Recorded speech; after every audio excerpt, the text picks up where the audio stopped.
How do you build your family tree on FamilySearch? Today we're going to talk about how to build your tree on FamilySearch from the very beginning. I'm going to take you through it step by step. I'm going to include in there some really important things that you understand when you're working on the FamilySearch platform. And I'm going to show you some strategies to do things in a smart way. Now, FamilySearch is a wonderful site and it's free, so win-win. But a lot of people don't understand how that family tree works. So we're going to talk about that as we build the tree from scratch. I'm Aimee Cross and I'm here to take your genealogy to the next level. So I wanted to let you know that there is a handout for this video. So let's dive in. All right, let's get started. Now, like I said before, FamilySearch is a free website. So you don't really have a lot to lose by using it. But first you need to have an account if you want to build a family tree on FamilySearch. And it's really quite simple. You just go over here and you create an account. Now this is, by the way, FamilySearch.org. You can continue with Google, Facebook, Apple. If you're a member of the Church of Jesus Christ of Latter-day Saints, you can use that. Or you can create with the username and password.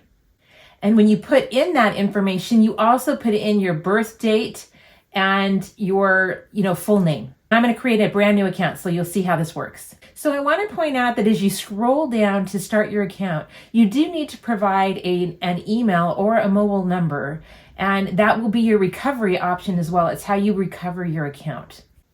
Now, once you set up the account, they're going to be sending you an email or a text to confirm the account, so you need to go through that process to get your account up and running. Then FamilySearch will provide you a username right up here. Now I could change that if I wanted to by going into my account right here and adding and changing my account settings, all right? But I'm not gonna bother with that today. I wanna get started with building my family tree. So let's do this. So I want to build my family tree.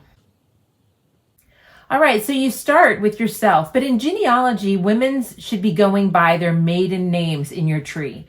So you want to change your last name if you are female, and there you go. Now it's going to ask me to enter in my birth information. And now you can add a mother. So you want to add your mom if you can. And for privacy purposes, I am going to not fill in that information because my mom's still alive. It's important here that you state whether your mother or anybody in your tree is living or not. Now, the reason this is so important is when you're building the FamilySearch tree, the tree is a global tree. We're all going to be working on a tree together. However, the living people in your tree are private because of privacy reasons.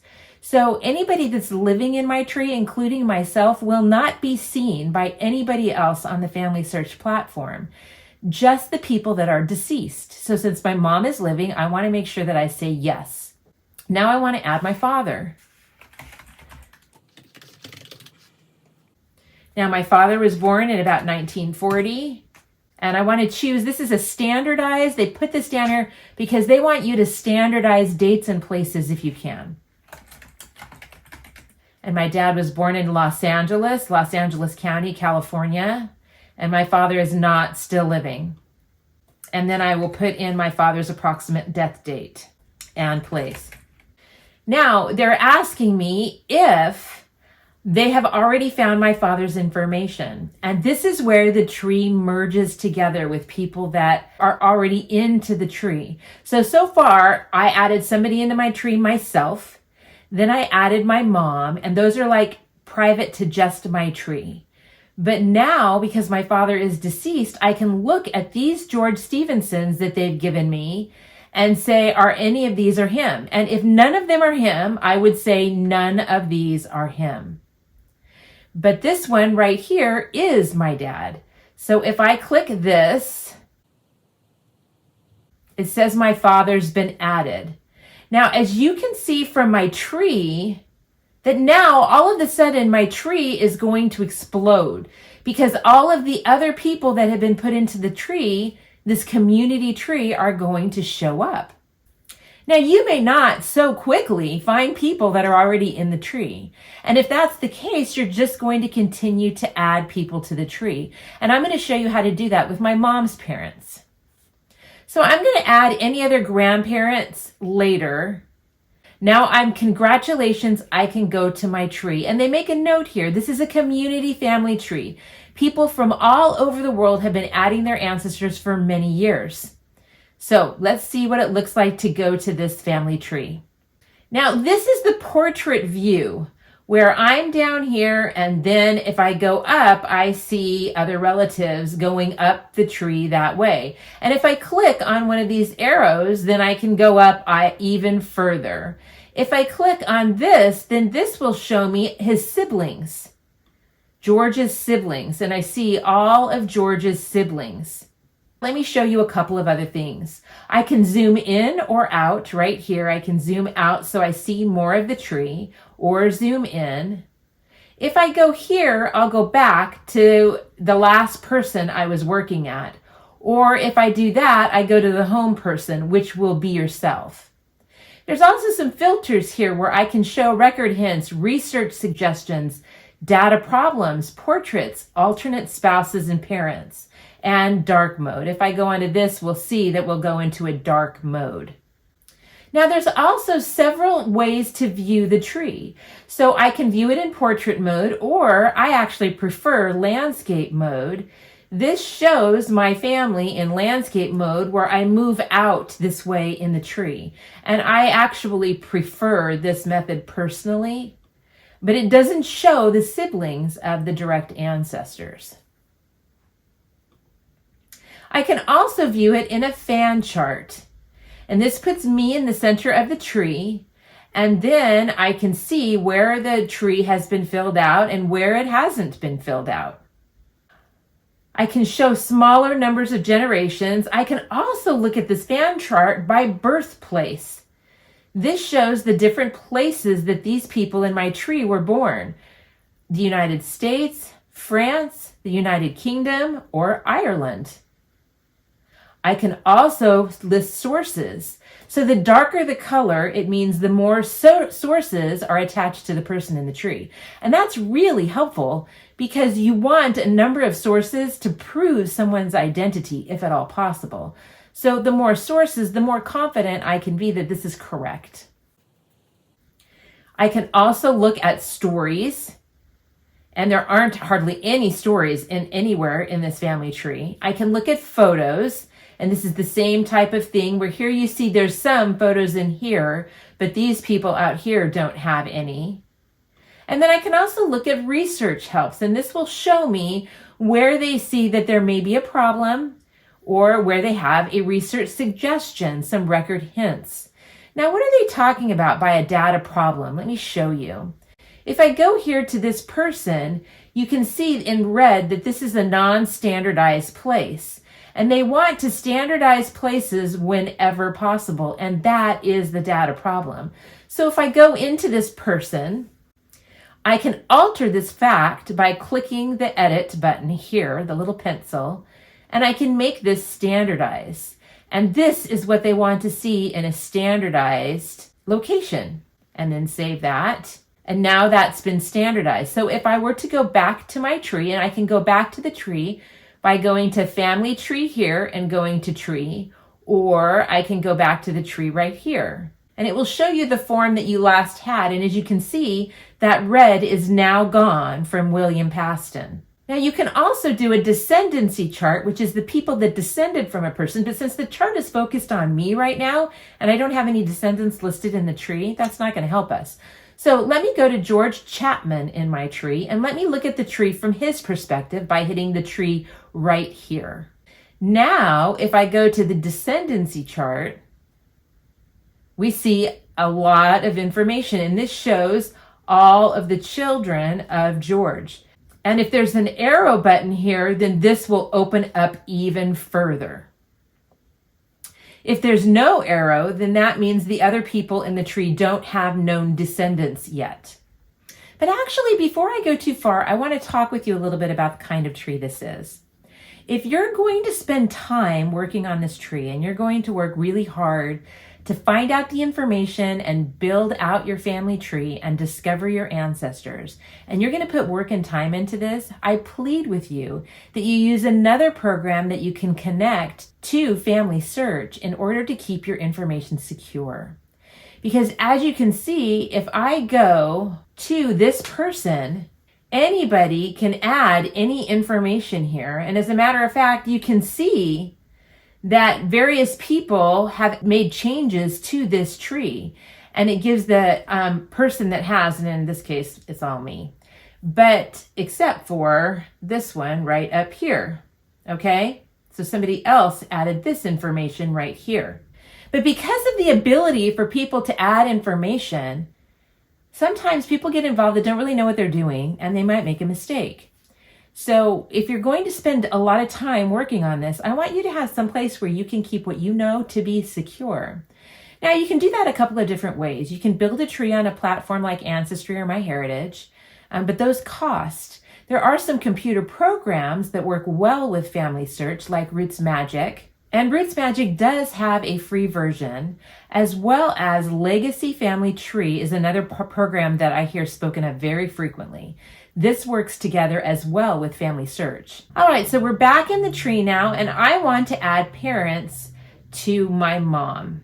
My grandmother's name was Hazel Filer. She's a female, and she's deceased. And I don't know any of her information, let's say. Now, I can find her I see there's a Hazel Filer in Ohio, and there's one in Kansas. Now, if one of these was correct, then I would accept them to the tree. And FYI, Hazel Filer is correct. But I'm not going to do that. I'm going to create a person right now. And for those of you familiar with FamilySearch, don't worry, I'll merge her later. It'll all get worked out. But I wanted to put in a new person, Hazel Filer. And her husband was Gilbert Kinsley. He is deceased. I need to make sure I add that. So now I'm going to go to Gilbert because all I know is his name, but I don't know that much about him. In genealogy, you want to find the records that prove a person as much as possible. Now, the best strategy is to start with the person that you know. Now, my mom was born in about 1940, which means that her parents were probably born in 1910, 1920, somewhere in that range, right? I can make that assumption. So I'm going to look and see what I can find.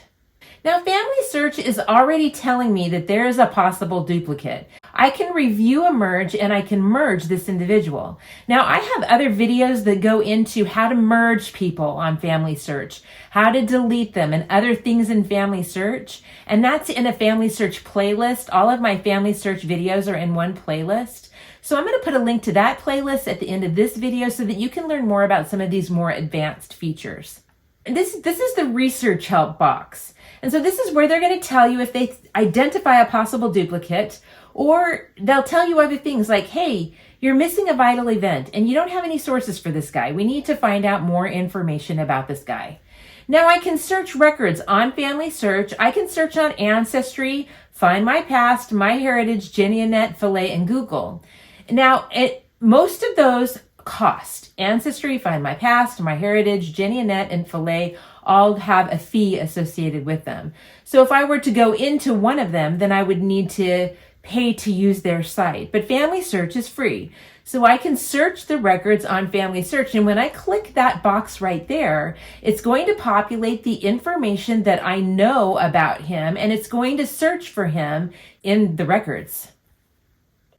Now here I have a Gilbert G. Kinsley in the 1940 census. He lived in Anaheim. His wife was Hazel, and his son was Gilbert. Now this is my family. That's my uncle who is deceased as well.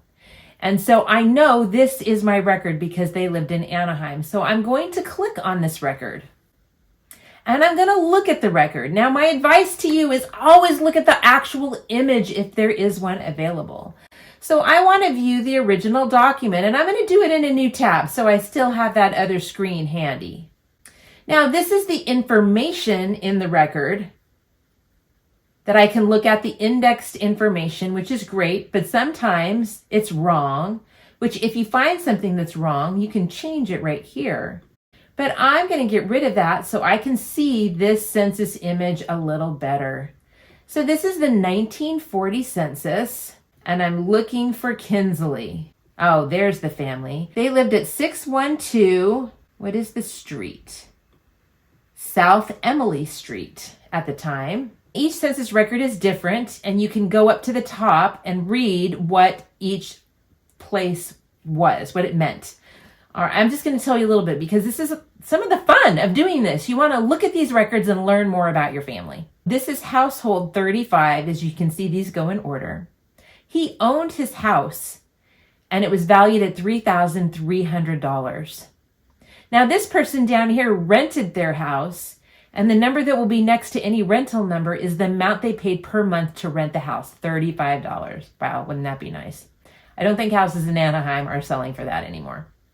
And then this no right here, let's go up to the top and take a look and see what this says. And it says, does this household reside on a farm? And the answer is no, they didn't. Now we see Gilbert Kinsley. He's the head of household. He's male, white, 32 years old. He's married. And then the no right here is if he attended school in the last year. So no, he did not attend school. He completed the 8th grade, and that was all he completed. He was born in Wisconsin, and he resided in the same place in 1935. He was a salesman for a beverage company. All right, now if I go over to Hazel, here's Hazel. This is her relationship to the head of the household. So she is Gilbert's wife. Female, and this was kind of scribbled over, so they made a mistake and scribbled it over. White, 29 years old, married. She completed 4 years of high school. She was born in Kansas, and she was a music teacher. So that's my family. So now if I go back to this record, I can add this record to my family. So I would just save this record to the individual family members in the tree. And I'm going to show you a little bit more how something like that's done later. But I want to talk to you about how you work together with the records. You want to look for records where you know the information is correct and then work your way back out. Now, I have a lot of other videos on my channel that talk about solid research procedures. And I don't want to take a ton of time doing this here. But I want to talk about the fact that I knew the family lived in Anaheim, California. I knew that my Uncle Gary was their son, and it was Gilbert Gary. And I knew what states they lived in, and that information coincided with the information that I knew to be true. So then I can continue to build my tree. Now, as I look at my dad's page, I want to show you a few more things about this page. Now, up at the top, we have his birth date and death date. And then this is his unique identifier. And if I click on this, they'll copy it, and then I can paste that somewhere else, which sometimes that comes in handy. But that's his unique identifier in the FamilySearch tree. Now I can view him in the tree, and if I click on this, I can view our relationship, which it shows that I am his daughter. But on a more complicated relationship, that can be very helpful. And then I can follow, which means that if I want to see if anybody else is making changes to George, I can click that button. Now over here on the About button, this just gives me a timeline of his information. It gives me a brief life history that comes from his sources. And it gives me additional information that I can find in the tree, including the meaning of the name Stevenson. This is really kind of a fun page to take a look at. The details page shows me the details on the person. It's the place where you want to try to go and research the records. You want to look in this research help. You want to look in the search the records. And then there's some other tools here that I get into with some of my other videos that are things that may be of interest to you. The layout settings is one that I want to mention. You can move your thing to a double or single column, and you can change the order of different information if you would like to in the layout. Now, on the left-hand side of my page, I have the vitals first, and this is the standard view. Other information, if there's alternate names or other information, as well as events. He was found in 1940 in Los Angeles and 1950 in Los Angeles. And then down here, I have his family members. I can see his spouse and children, and I can see his parents, and all of their known children. Now, sources are all of the tidbits of information that have been gathered to show George as he is found in various records. And we have the 1940 census, a California birth index, the 1950 census, some various marriage and divorce indexes, a yearbook. There's a bunch of different records that have come here that have been saved to George. Now, on the collaborate, I might find some notes or some discussions. If people are working on an individual together, you can find some discussions about them there. And memories are images and stories that are put up on an individual. And here's a picture of the family in 1961. And this is a picture of my dad. And then this is his crazy baby diet that he had when he was a kid. And then finally, I can just look at the timeline. And the timeline shows me the different events that are happening, and it shows me where they are happening. So I can see that I have 6 events here in the Los Angeles area in California. That's kind of cool. Now, a lot of times if you're working in your family tree, you're going to see records that FamilySearch believes pertain to your person here that have not yet been attached. So you can search here for records, or as we talked about before, you can search records here. But now let me attach a record by showing you this record here. Here's Catherine Elizabeth Stevenson, and this is a death record. So I'm going to click on the record. She died on the 14th of December, 1951, which corresponds to the information that we have in the family. So I want to view this record. Now, again, remember, open it up and look at the image. So open that up in a new tab, and we'll zoom in here. And here's Catherine Elizabeth Stevenson. She died on December 14th, and we go up here to the year 1951. This is her death certificate number and what volume that it can be found in. So if I wanted to go to the city of Los Angeles and pull this record myself, I have all the information that I need, or I can order it. But either way, this is a record that I don't have. And so I see here that I can attach it to the tree. Now, if this was not correct, I could dismiss that match. So I'm going to attach it to the tree. And now I have a special screen that's going to open up that's going to show me how I can attach this to her. And this is the record right on this side, and this is what I currently have in the tree. Now it notes things that are different. It says that her name is Catherine Elizabeth Horn in my tree, but here it's Stevenson. Well, that's because that was her married name. And this doesn't have the sex, but we know that she was female. And the death information remains the same. So I can attach this to her tree. Now you can see in green that this record has now been attached. And if there were other family members to attach a record to, I could do so through this process. Now I can click here to return to the family tree. Now that record is one of her sources. And here I have another death index, and I'm kind of curious about this one. So I want to view this record. This is the California death index. And it's for George W. Stevenson, and his mother's name is Horn. So this record actually pertains to Catherine's son, George. And so this mother's name Horn, should be Horan. All right, and now, again, this could have been indexed incorrectly, but this does pertain to my tree. So I'm going to go ahead and attach this to the tree as well. And then I'll show you how this could be in 2 different places.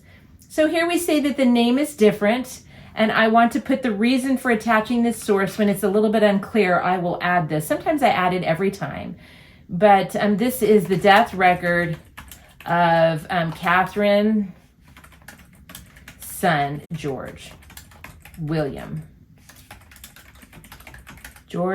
Stevenson, and I'm going to attach that.